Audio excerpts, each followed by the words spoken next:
سۆران دوای بوونی بە ئیدارەی سربەخۆ لە هەندێک بواردا گرنگی پێدەدرێت، بەڵام ئەوەی گرنگی پێ نادرێت و پشتگوێ خراوە لایەنی هونەری و ڕۆشنبیریە بە بەراورد بە ژمارەی دانیشتوان و بوونی کللتور و پێکەوژیانی کوردانی چوارپارچەی کوردستان لە هەمان کاتدا چەندین ناوەند و سەنتەری ڕۆشنبیری و هونەری لە سۆران هەیە، بەڵام بەرهەمیان لە بواری هونەری بۆ کەم دەرامەتی و نەبوونی سەرچاوەی داراییان دەگەڕێنەوە.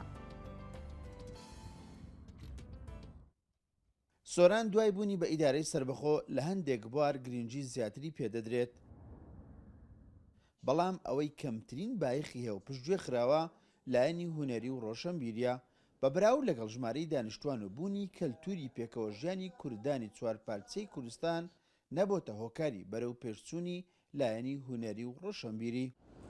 ئیشی ئەکتەکە قۆستیانە بە وەسفێکی ئاوی مەنگ دەچێت، چونکە ئاوی مەنگ ئەگەر لە جێگایەک مایەوە ڕۆشتی لەبەر نەڕۆیی بۆ گەندەکە. ئەو شارەش لە ڕێگای لە ڕووی کللتوریەوە، لە ڕووی سەقافەتەوە، لە ڕووی وشاریەوە، لە ڕووی معریفیەوە دەمرێت بۆ گەندەکات. بۆیە ڕەوتێکی هونەری، چونکە هونەر ئیشی دروستکردنی معریفە و جوانیە. بەڕاستی ژیانی مرۆڤ ئەو دوشتانەی تیان نەبێت، یعنی ژانێکی سەخت دەبێت، ژیانێکی بێمانا دەبێت، کرچ و کاڵ دەبێت. هەتا ئەو ئەگە مێژوو شارێکیش تەمەشاکەی ئەگە بێ هاتێ سەر بابەتی کللتوری و معریفی ئەو بابەتی تیانە بوو، یەکسەر ینی دڵک زەئیفە، یان دڵم مردووە و شارە. ئەوە تاکو ئێستا لەم دەڤەرە نەتوانراوە گروپێکی میوزیک، گروپێکی شانۆ، گروپێکی سینەما، گروپێکی ئەدەبی کە بتوانن کارکتەری ئەوە بکەن کە نمونەی شار نیشاندن بە شارەکانی تر.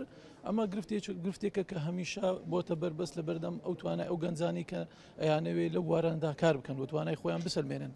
بە بڕوای ئێمە قسەکردن لەسەر ئەو بابەتانە ئەبێتە هاندانێکەوە چکردی گشتی چکردی تایبەتیش بتوانرێ پاڵپشتی ئەو گەنجانە بکەن لەم دەڤەرە کە بتوانن ئەو توانایی کە هەیەە بە زیاتر پەرەی پێ بدەن و بیخەنە ڕوو.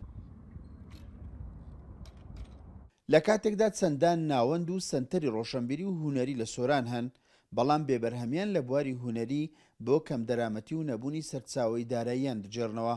گەنجان پێیان وایە کەس هاوکاریان نییە، بە تایبەتی نەبوونی شانە و میوزیکیش بە پێویست دەزانن.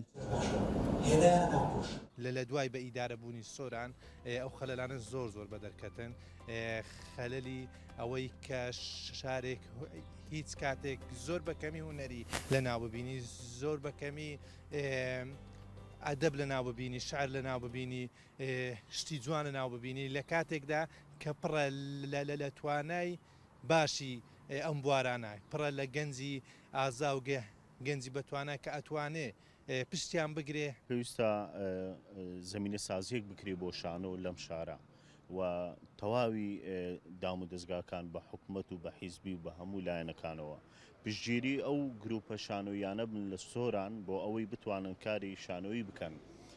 چەند گروپێکمانەیە لە شاری سۆران، مەسەلەن هەمویان خۆبەخشن، 20 گەنجی خۆبەخشمانەیە ئیشی شانۆ ئەکە، بەڵام لە هەمان کاتدا هیچ هاوکاریەکی مادی و معنەوی ناکرێ. ئیدارەی سۆران 5 قەزا و 13 ناحیە و زیاتر لە 1400 گوند و ئاوایی لەخۆ دەگرێت. ژمارەی دانیشتوانی زیاتر لە 400,000 کەس پێکهاتەی ئەو ناوچەیە تێکەڵاوی دابوونەریتی تەواوی پارچەکانی کوردستانە. چەندان کەسی هونەری و ڕۆشنبیری و کەسانی ئەکادیمی هەیە، بەڵام هیچ بەرهەمێکی هونەریان نییە. ئیسماعیل عوسمان، کورسات نیوز، سۆران.